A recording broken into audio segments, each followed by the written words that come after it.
नमस्कार दोस्तों, मैं निनाद पाठक आप सभी का पुनः एक बार स्वागत करता हूं मेरे YouTube channel stop financial mistakes mission financial literacy में। दोस्तों, जैसा कि पिछले एपिसोड में यानी कि हम लोगों ने जो बात करी थी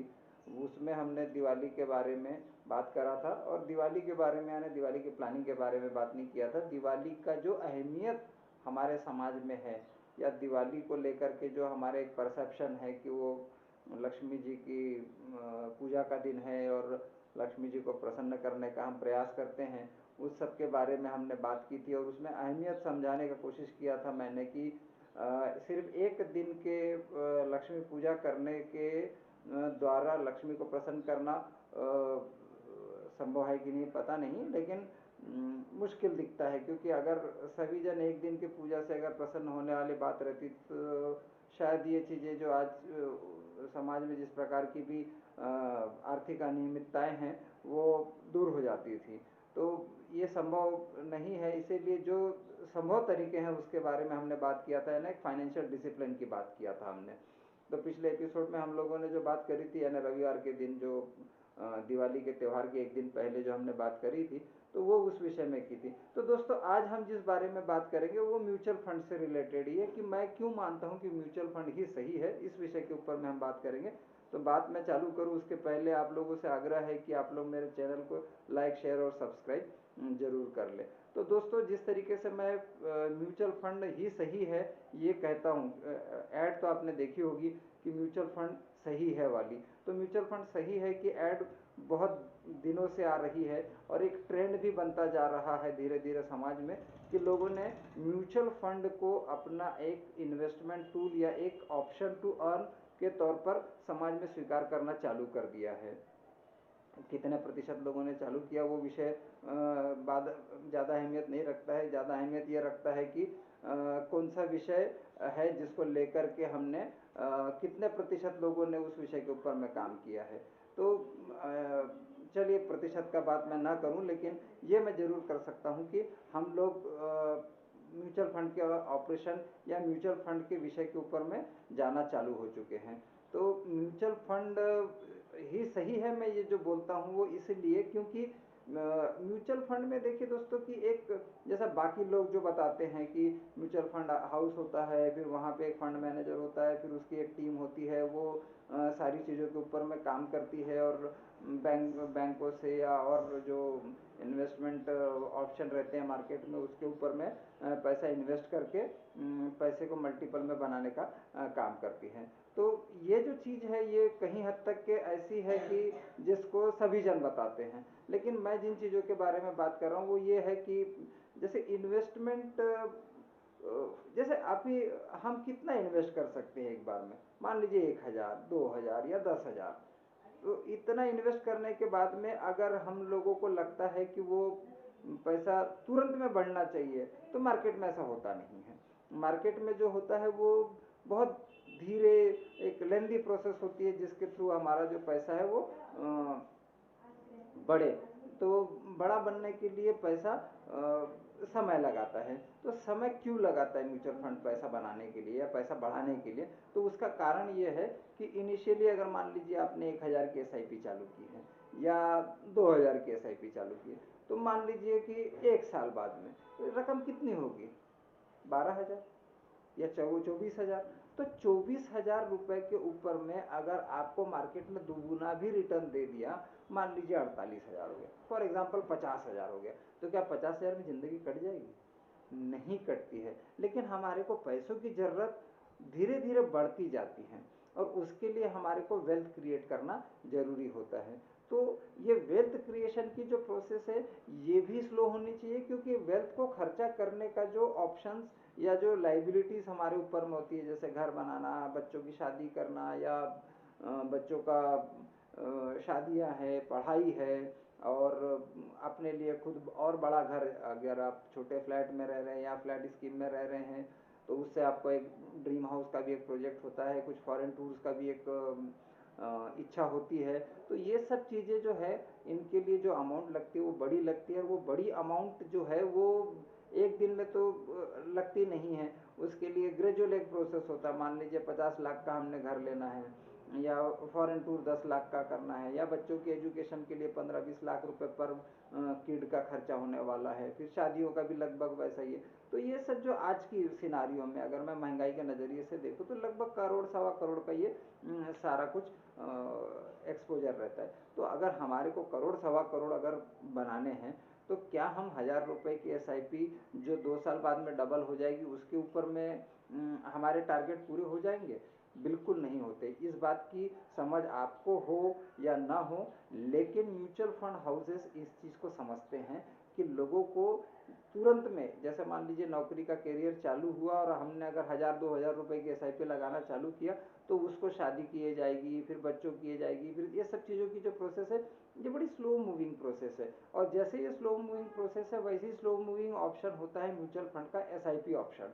उसमें भी आप धीरे धीरे पैसा डाल लीजिए। मान लीजिए 1000 रुपये अगर हमने 8 साल डाले हैं, तो वो लगभग 96,000 होते हैं। हाँ, अगर वो डबल हुए तो 2 लाख हो जाएंगे। तो जब 2 लाख के सफ़र में जब हम 8 साल गुजारते हैं, तो हमारे को 3-4 साल बाद में ये रियलाइज़ होना चालू होता है कि यार हमने को यहाँ पे थोड़ा सा टॉपिंग करना चाहिए ना, टॉपअप करना चाहिए। क्योंकि वहाँ पर उस रेशो में ग्रोथ भी दिखने लग जाती 3-4 साल बाद में, कि हमारे को थोड़ा सा और उसमें एड ऑन करने का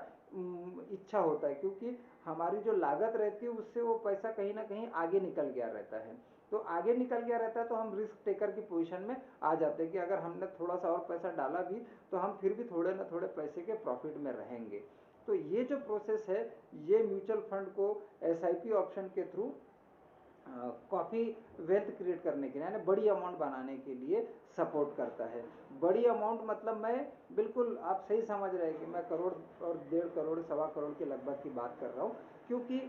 जब हमारे को 1000 रुपये हम इनिशियल लाइफ में चालू करते हैं, सर्विस प्रोफेशनल लाइफ चालू होने के बाद में, तो धीरे धीरे हमारे को ये समझ में आने लगता है इंक्रीमेंट के द्वारा या खर्चों के द्वारा या म्यूचुअल फंड के रिटर्न के द्वारा, कि यहाँ पे हम और पैसा डाल सकते हैं। तो जब हम पैसा और डालते जाते हैं, तो वहाँ पे वो पैसे को और कमाना चालू करता है। तो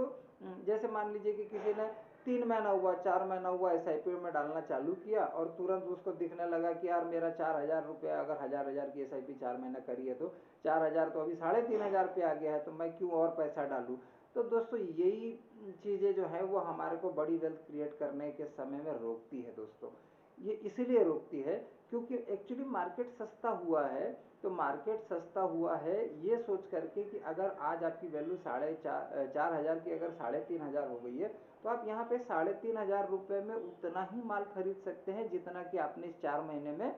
4,000 में खरीदा। कहने का मतलब, माल मतलब NAV को जो हमने 4 महीने में 1000 के टुकड़ों में खरीदा था, तो उसकी वैल्यू अगर 3,500 हो गई है, तो वो माल कहीं ना कहीं हमारे को 10-12% सस्ते में मिल रहा है।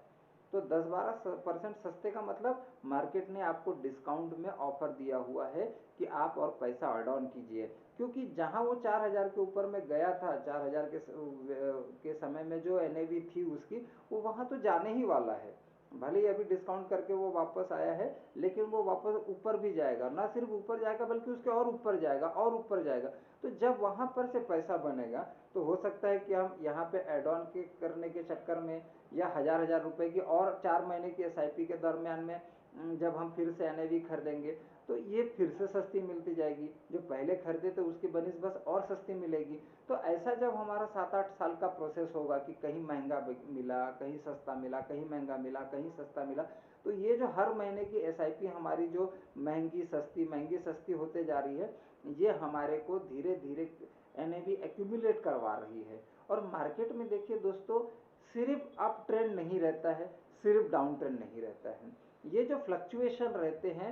यही खास बात है इसी जी के द्वारा हमारे जीवन की, और मार्केट के उतार चढ़ाव के द्वारा आर्थिक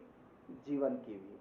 वो जो फ्लक्चुएशन रहते हैं कि हर पल वहाँ पे सिचुएशन चेंज होते रहती है, हमारे दिए पैसे, हमारे लगाए पैसे की वैल्यू चेंज होते रहती है, यही वहाँ की जो स्पेशलिटी है, कि हमारे को कभी इन्वेस्ट करने के लिए इंसिस्ट या अट्रैक्ट करती है, और कभी हमारे को बैकफुट में आए जैसा फीलिंग देती है। लेकिन दोस्तों, जैसा कि मैंने पीछे एपिसोड में भी आपको बताया था कि 25 साल पहले जो खाना हम 350 रुपये में मेस में लगा करके महीना भर खाते थे, उसी चीज़ का आज हम लोग 3,500 रुपया दे रहे हैं। तो ये जो स्टोरी है 25 साल वाली, ये 25 साल वाली को चलिए ठीक है, आप 25 साल के हिसाब से मत देखिए, 10 साल के हिसाब से भी देखिए, तो मेरे ख्याल से 1000 1,500 रुपए की मेस वाला आज हमारे को 3,500 4,000 रुपए मांग रहा है। तो दोस्तों कीमतें 3 गुना भी अगर बढ़ी है तो डेफिनेटली वो 3 गुना आपकी एनएवी को भी बढ़ाएगी। नहीं बढ़ाया 3 गुना तो 2 गुना बढ़ाएगी, और जब 2 गुना बढ़ाएगी तो आपके वहाँ पे 1,000 रुपये इन्वेस्ट रहे और वो 2,000 हो, उसमें ज़्यादा मज़ा है, या 2 लाख या 20 लाख रुपए इन्वेस्ट रहे तो ज़्यादा मज़ा है। तो आप उस चीज़ को इंजॉय कीजिए बड़े कॉर्पस के साथ में, क्योंकि आपको जो लाइबिलिटीज़ है, आपकी जो रिक्वायरमेंट है, वो बड़े अमाउंट की है। आपको जो भी ड्रीम्स करने हैं, जो भी आपने सपने देख रखे हैं, या जो जीवन के प्रति आपकी इच्छाएं हैं कि हमारे को एक बड़ी गाड़ी लेना है, बड़ा घर में रहना है, आर्थिक रूप से स्वतंत्र रहना है, एक फ्री फाइनेंस स्टेटस में रहना है, तो उन सब चीज़ों के लिए जो सबसे अच्छा तरीका है,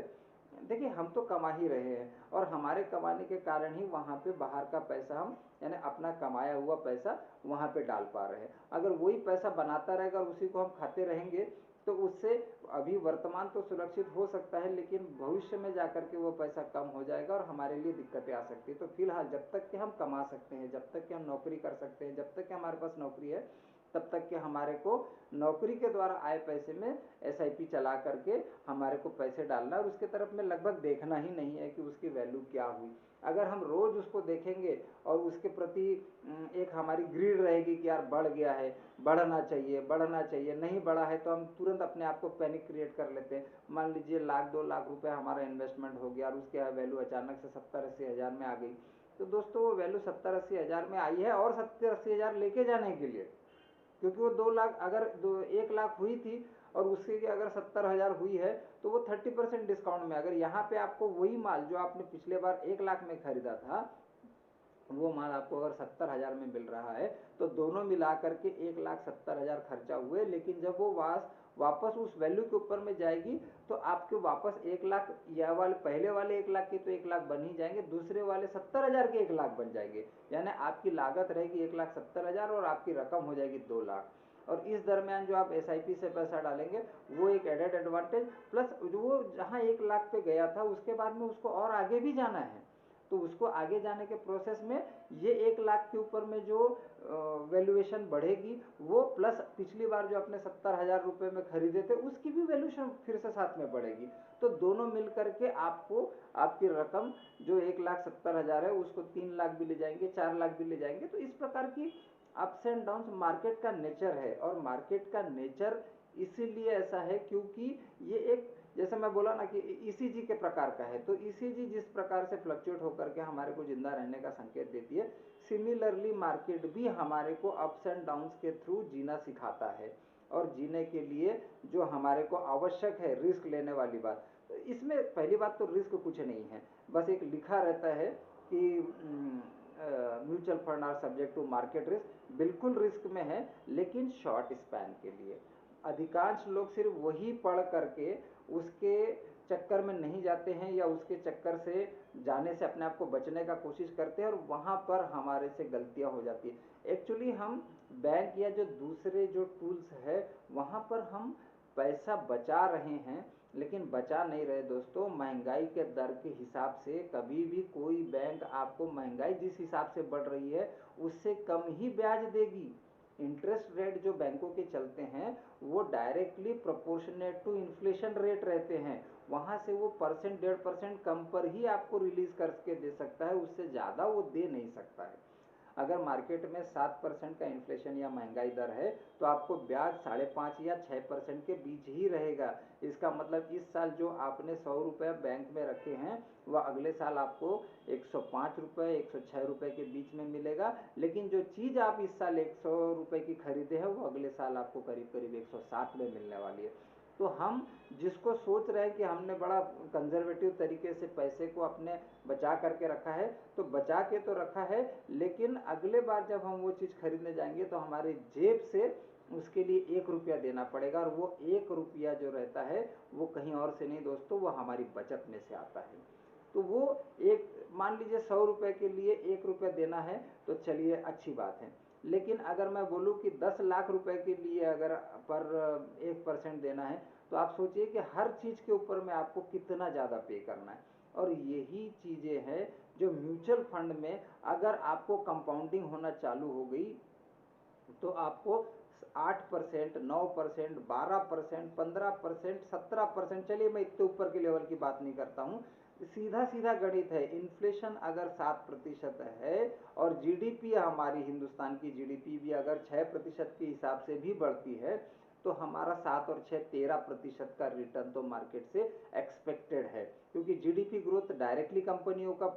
मार्केट शेयर है, तो वो 7% राइज कर जाएगा, प्लस इन्फ्लेशन का 7% राइज कर जाए, तो 14% तो कहीं नहीं जाता है। मैं तो 12% की बात कर रहा हूँ दोस्तों। बहुत सिंपल गणित है। अगर आपने इन्फ्लेशन को समझ लिया, जीडीपी ग्रोथ को समझ लिया, बहुत बड़े बड़े शब्द हैं, नहीं समझे कोई दिक्कत नहीं, लेकिन अगर कोई चैनल आपको सिर्फ उसके आंकड़े बता रहा है, तो उस आंकड़ों को भी अगर आपने पकड़ करके अगर हिसाब कर लिया, तो आपकी जो 100 रुपये इस साल है, वो अगले साल जीडीपी और इन्फ्लेशन ये दोनों के हिसाब से 114 होने वाला है। और आपको अगर महंगाई 107 हुई है, तो 107 में वो चीज़ मिलने वाली है, लेकिन आपने जहां इन्वेस्ट करके रखा है वहां पे आपका 114 रुपये बनने वाला है। पक्का तौर पर अगले साल ना बने, लेकिन 7-8 साल बाद में जब आपको ये 1% का डैमेज हर साल का आपके सेविंग को डैमेज करता जाएगा, वहीं पे आपका ये 7% का राइज जो एक बार में एक्यूमुलेट होकर के आपको रिटर्न के तौर पर आएगा, तो उसका जो रिटर्न रहेगा वो मल्टीफोल्ड में रहेगा दोस्तों, उसकी वैल्यूएशन काफ़ी बड़ी रहेगी। आप इतने डिटेल में भले ही मत जाइए, लेकिन मेरी एक सलाह मानिए कि जो मैंने आपको आज बताया है उसको आप एक बार अपने फ्रंट पर या अपना जो भी गूगल सोर्स होगा उसके थ्रू वेरीफाई कीजिए। अगर आपको लगता है कि मेरी बातें सही है, तो आप एसआईपी के थ्रू इन्वेस्ट होना चालू कीजिए और छोटे मोटे अप डाउन्स के लिए बिल्कुल निश्चिंत रहिए। और बड़े अप डाउन्स आने नहीं वाले मार्केट में। आए भी तो वो क्षणिक रहते हैं, 5 महीना 6 महीने के रहते हैं। जिंदगी बहुत बड़ी है। मार्केट जहां 100 पॉइंट से चालू हुआ था, आज 60,000 पॉइंट को टच कर गया है, तो मार्केट में कहीं कुछ नहीं ऊपर नीचे होने वाला है। ये जो ऊपर नीचे होता है वो उसकी नेचुरल चाल है, उसी के कारण वो जिंदा भी है। तो उन चीज़ों को आप पैनिक मत होइए, आप उसको इंजॉय कीजिए। अगर आपको आपकी वैल्यू अगर 100 की अगर 70 हो गई, तो आप ये समझिए कि आज आपका जो माल 100 रुपये में आपने खरीदा था वो 70 रुपये में मिल रहा है, यानी 30% डिस्काउंट ऑफर आपको दिवाली का मार्केट कभी भी देते रहता है, उसको दिवाली का इंतजार नहीं रहता है। तो दिवाली का इंतजार ना करते हुए मार्केट अगर डिस्काउंट देता है, तो वहाँ पे अपने वैल्यू को टॉपअप कीजिए, उस जर्नी को एंजॉय कीजिए और अपने वेल्थ क्रिएशन की जर्नी को चालू कीजिए दोस्तों। तो मैं आज का एपिसोड यही समाप्त करता हूँ दोस्तों। आप लोगों को पुनः एक बार दीपावली की हार्दिक शुभकामनाएं। धन्यवाद।